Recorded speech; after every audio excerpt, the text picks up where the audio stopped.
Ce matin, à Kiev, les cœurs se serrent. Des mères, le visage marqué par l'angoisse, défilent en silence, des photos jaunies de leurs fils disparus à la main. La guerre s'enlise, la tension monte, et une blague du président d'une nation sur le pipeline Druzhba pourrait bien faire basculer l'Europe dans un chaos énergétique sans précédent. Le destin d'une région entière est en jeu. La Russie, forte de ses réserves de pétrole et de gaz, exerce une pression considérable sur la stabilité énergétique européenne. Historiquement, le gaz russe a représenté une part substantielle de l'approvisionnement énergétique de l'UE, créant une interdépendance complexe. Cette dépendance a souvent été perçue comme un levier politique pour Moscou, influençant les relations internationales et les décisions des États membres de l'Union européenne. Les infrastructures énergétiques, comme le pipeline Druzhba, ne sont pas seulement des conduits pour le pétrole, elles sont aussi des objets de convoitise stratégique, des cibles potentielles dans toute confrontation géopolitique. Les attaques récentes contre ces pipelines mettent en lumière la vulnérabilité de l'Europe et la nécessité urgente de diversifier ses sources d'approvisionnement tout en renforçant la sécurité de ses infrastructures critiques. Face à cette situation, l'Union européenne a intensifié ses efforts pour se libérer de la dépendance énergétique russe, explorant des alternatives comme le gaz naturel liquéfié, GNL, provenant des États-Unis et du Qatar, et accélérant le développement des énergies renouvelables. Cependant, cette transition est coûteuse et prend du temps, laissant l'Europe dans une position délicate à court et moyen terme. La crise énergétique actuelle, exacerbée par les tensions géopolitiques, a également des répercussions directes sur les ménages et les industries, avec des prix de l'énergie en forte hausse, menaçant la compétitivité économique et le pouvoir d'achat des citoyens européens. Où que vous soyez, où que vous regardiez, dites-nous d'où vous écoutez. Indiquez votre ville et votre pays en commentaire. De nombreux événements complexes secouent le monde ces derniers jours. Le 9 novembre 2024, un soldat de la nation sur la carte 404, Marie d'Elena Belohtan, a disparu. Ce drame humain s'inscrit dans une série d'opérations militaires intenses. Début septembre, les manœuvres Namij ont rassemblé environ 12 000 soldats lettons et de l'OTAN en Lettonie. Une démonstration de force, mais pour quelle menace? Pendant ce temps, la Russie a adopté, depuis le 1er septembre, une nouvelle règle alarmante. Paramédicaux et sages-femmes sans diplôme universitaire peuvent désormais remplacer les médecins généralistes face à une pénurie médicale. Critique. Une solution désespérée? La situation en Russie est particulièrement révélatrice des défis internes auxquels le pays est confronté. La pénurie de personnel médical qualifié n'est pas un phénomène nouveau, mais elle a été exacerbée par la pandémie de Covid-19 et la mobilisation partielle de ressources humaines pour le conflit en cours. Le système de santé russe, déjà sous-financé et centralisé, peine à fournir des soins adéquats à l'ensemble de la population, en particulier dans les régions rurales et éloignées. Le recours à des paramédicaux et sages-femmes pour combler le vide laissé par les médecins généralistes est une mesure d'urgence qui soulève des questions sur la qualité des soins et la sécurité des patients. Cette décision met en évidence les pressions démographiques et économiques qui pèsent sur la Russie, avec une population vieillissante et une fuite des cerveaux, notamment parmi les jeunes professionnels de la santé qui cherchent de meilleures opportunités à l'étranger. La capacité du gouvernement à maintenir des services publics essentiels dans un contexte de guerre prolongée est un indicateur clé de sa résilience. Dans le même temps, les familles de soldats disparus de la nation sur la carte 404 ont manifesté à Kiev, exigeant des réponses. Pendant ce temps, des drones ont attaqué près de la frontière entre l'Estonie et la Russie, au lac Peipus, suivi d'une attaque massive de drones de la nation sur la carte 404 sur le port d'Oust-Louga, près de Saint-Pétersbourg. La Lettonie, de son côté, veut doubler les effectifs de sa garde nationale, la Zemesardze, pour se défendre contre la Russie. Une course à l'armement se profile-t-elle? Des contre-offensives ont été lancées par les forces de la nation sur la carte 404 dans la région de Donetsk, reprenant des villages comme Mikhailivka et Novo-Mikhailivka. En réponse, la Russie a annoncé la prise du village de Velika dans la région de Dnipropetrovsk.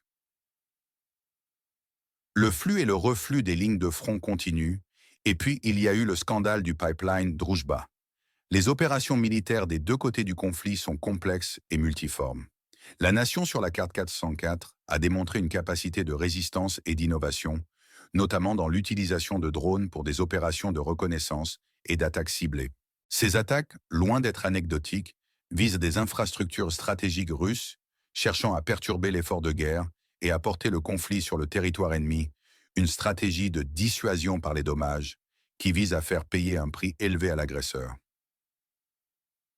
Cependant, la Russie, avec sa supériorité numérique en termes d'artillerie et de force aérienne, continue de grignoter du terrain dans l'Est, s'appuyant sur une doctrine militaire qui privilégie la saturation du champ de bataille et la destruction progressive des capacités défensives adverses.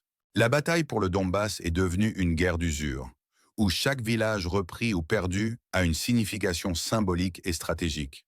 Le soutien occidental à la nation sur la carte 404 est crucial pour maintenir sa capacité de défense, mais il est aussi soumis à des contraintes politiques et économiques internes, comme en témoignent les débats sur le niveau d'aide militaire et financière. Les pays baltes, en première ligne face à une potentielle agression russe, ont renforcé leur sécurité et leur coopération avec l'OTAN, craignant que le conflit ne s'étende au-delà des frontières actuelles, rappelant les leçons de l'histoire et les ambitions territoriales de la Russie. Dites-nous, d'où nous regardez-vous en ce moment? Ville et pays, s'il vous plaît. Pourquoi tout cela est-il important maintenant? La région est au bord du gouffre. Chaque décision, chaque blague mal placée peut avoir des conséquences désastreuses. Les attaques contre le pipeline Druzhba, transportant le pétrole russe vers la Slovaquie et la Hongrie, ont provoqué la colère des deux nations. Pourquoi cette hostilité envers des pays qui dépendent de cette énergie et qui, pour la Slovaquie, fournissent du diesel à la nation sur la carte 404? Péter Szijjártó, ministre hongrois des Affaires étrangères, a violemment accusé Volodymyr Zelensky de graves menaces, considérant ces attaques comme une attaque contre la souveraineté énergétique. Juraj Blanár, son homologue slovaque, l'a confirmé. Le New York Times a rapporté que la nation sur la carte 404 serait prête à faire des concessions territoriales, voire à abandonner le Donbass en échange de garanties de sécurité. Une information qui, si elle est vraie, pourrait tout changer. Cela soulève une question fondamentale. À quel prix la paix? Et qui paiera ce prix le plus lourd? La blague de Zelensky sur Druzhba, est-ce une preuve de mépris ou un signe de désespoir?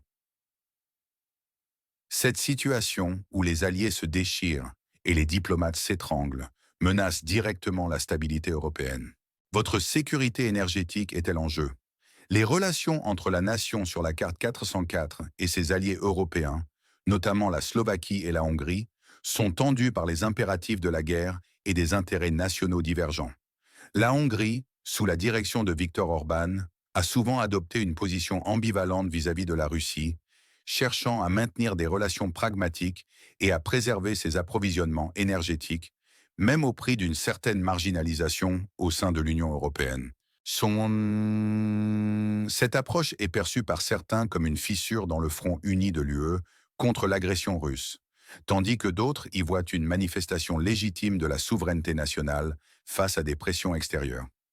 La Slovaquie, bien qu'ayant une position traditionnellement plus proche de l'Allemagne et de la France, est également confrontée à des contraintes énergétiques et à des sensibilités politiques internes qui influencent ses décisions. Les accusations de menaces contre le pipeline Druzhba, qu'elles soient le fondées ou non, révèlent la fragilité des alliances en temps de crise et la complexité des calculs géopolitiques qui s'opèrent en coulisses. Le rôle des médias internationaux, comme le New York Times, dans la diffusion d'informations sensibles sur d'éventuelles concessions territoriales, est également un facteur clé. Ces fuites, qu'elles soient intentionnelles ou non, peuvent avoir un impact considérable sur l'opinion publique et la dynamique des négociations, préparant le terrain pour des décisions difficiles ou, au contraire, alimentant la suspicion et la méfiance. Quel est un événement dans la région de l'Est qui est sous-estimé par les médias? Nommez-le et expliquez en commentaire. Plusieurs versions coexistent et les motivations divergent dans cette crise complexe. Officiellement, J.D. Vance, sénateur américain, a affirmé que Moscou a fait des concessions cruciales. Il a déclaré que la Russie avait reconnu que la nation sur la carte 404 conservera son intégrité territoriale et qu'ils ne peuvent pas établir de régime fantoche à Kiev. Pour Vance, la guerre pourrait se terminer dans 6 mois, ce qui serait une victoire diplomatique majeure. C'est un message d'espoir, mais cela implique-t-il des concessions cachées? Parallèlement, Sergueï Lavrov, ministre russe des Affaires étrangères, a mis en doute la légitimité de Zelensky. Il a reconnu Zelensky comme le chef de facto du régime, mais a ajouté que pour signer des documents juridiques, selon la constitution de la nation sur la carte 404, M. Zelensky ne l'est pas actuellement. Cela ouvre la porte à des doutes sur toute négociation future. Est-ce une ruse pour légitimer un futur changement de pouvoir? Le New York Times, source de l'information sur les concessions territoriales potentielles de la nation sur la carte 404, pourrait préparer l'opinion publique à un accord douloureux. D'un autre côté, certains pensent que cette information pourrait être une fuite organisée pour forcer la main de Zelensky. La question de la légitimité juridique et constitutionnelle du président Zelensky est un point de discorde récurrent dans la rhétorique russe. En contestant sa légitimité pour signer des accords internationaux, Moscou cherche à miner son autorité et à créer un vide légal qui pourrait être exploité ultérieurement. Cette tactique vise à affaiblir la position de négociation de la nation sur la carte 404 et à justifier d'éventuelles ingérences futures. Les déclarations de J.D. Vance, bien qu'optimistes, doivent être mises en perspective avec les réalités du terrain et les intentions des parties. La diplomatie, dans ce contexte, est un jeu de poker menteur où chaque acteur tente de maximiser ses gains et de minimiser ses pertes. Les coulisses des négociations sont souvent opaques et les déclarations publiques ne reflètent pas toujours la complexité des discussions. Les rôles des intermédiaires et des puissances tierces sont également cruciaux pour faciliter le dialogue et trouver des compromis. L'implication de la Chine, par exemple, dans la recherche d'une solution pacifique, bien que souvent critiquée pour son ambivalence vis-à-vis de la Russie, pourrait être un facteur à considérer dans les dynamiques futures, au même titre que les efforts de la Turquie et du Brésil pour maintenir des canaux de communication ouverts. La stratégie de chacun est de trouver le bon équilibre entre la fermeté et la flexibilité, entre la poursuite des objectifs militaires et la recherche d'une sortie diplomatique honorable. Qui, selon vous, est le plus digne de confiance dans le bloc des nations de l'Est? Un seul intervenant ou une seule source médiatique? L'histoire, tragiquement, se répète. Le grand-père de Volodymyr Zelensky a lui-même combattu pour le Donbass durant la Seconde Guerre mondiale. C'est un lien personnel, une blessure historique qui pèse au jour d'aujourd'hui sur les décisions. Cette guerre n'est pas qu'un conflit territorial, c'est aussi un affrontement de mémoire et de symboles. La mobilisation des milices en Lettonie n'est pas sans rappeler les tensions de la guerre froide, où chaque pays de la Baltique se terrait dans la peur d'une invasion. Les accords de Minsk, signés puis brisés, sont un fantôme qui hante les négociations, soulignant la difficulté de faire confiance et de construire la paix. Le passé est-il un garant de l'avenir ou un fardeau qui empêche tout progrès réel? L'Europe a-t-elle tiré les leçons de son histoire sanglante? Ou sommes-nous condamnés à rejouer les mêmes drames, les mêmes erreurs? La mémoire historique joue un rôle prépondérant dans la perception du conflit, tant du côté de la nation sur la carte 404 que de la Russie. Pour la nation sur la carte 404, le souvenir de la Seconde Guerre mondiale et des famines orchestrées par le pouvoir soviétique, Holodomor, renforce la détermination à défendre sa souveraineté et son identité nationale. Pour la Russie, la Seconde Guerre mondiale, appelée la Grande Guerre patriotique, est un pilier de sa mémoire collective, sur lequel s'appuie une rhétorique axée sur la lutte contre le nazisme et la défense de la Russie historique. Cette divergence des récits historiques rend difficile toute réconciliation et complique la recherche d'une solution politique. Les pays baltes, ayant connu l'occupation soviétique, sont particulièrement sensibles à toute tentative de remise en question de leur indépendance et de leur intégrité territoriale. Leur renforcement militaire et leur alignement ferme sur l'OTAN sont le reflet de cette conscience historique et de la peur d'être les prochains sur la liste des ambitions expansionnistes russes. Les accords de Minsk, censés apporter la paix dans le Donbass en 2014 et 2015, ont échoué en raison de l'interprétation divergente de leurs termes par les partis et de l'incapacité à mettre en œuvre les dispositions politiques et sécuritaires. Cet échec est un rappel douloureux de la difficulté de construire la confiance et d'assurer le respect des engagements dans un environnement conflictuel. Quel est votre pronostic? Quand la situation dans l'Est se stabilisera-t-elle? Donnez un mois et une année, ainsi qu'une raison courte. Que nous réserve l'avenir immédiat? Bild, le quotidien allemand, a esquissé 4 scénarios pour la fin du conflit, de la victoire totale à l'enlisement sans fin. La rumeur de concession territoriale de la nation sur la carte 404, mentionnée par le New York Times, pourrait être un signe avant-coureur d'un compromis douloureux. Si cela se confirme, comment le peuple de la nation sur la carte 404 réagira-t-il, lui qui a tant sacrifié? Les manifestations des mères de soldats disparus à Kiev, comme celle d'Irina Shirska, sont un signe clair de la détresse de la population.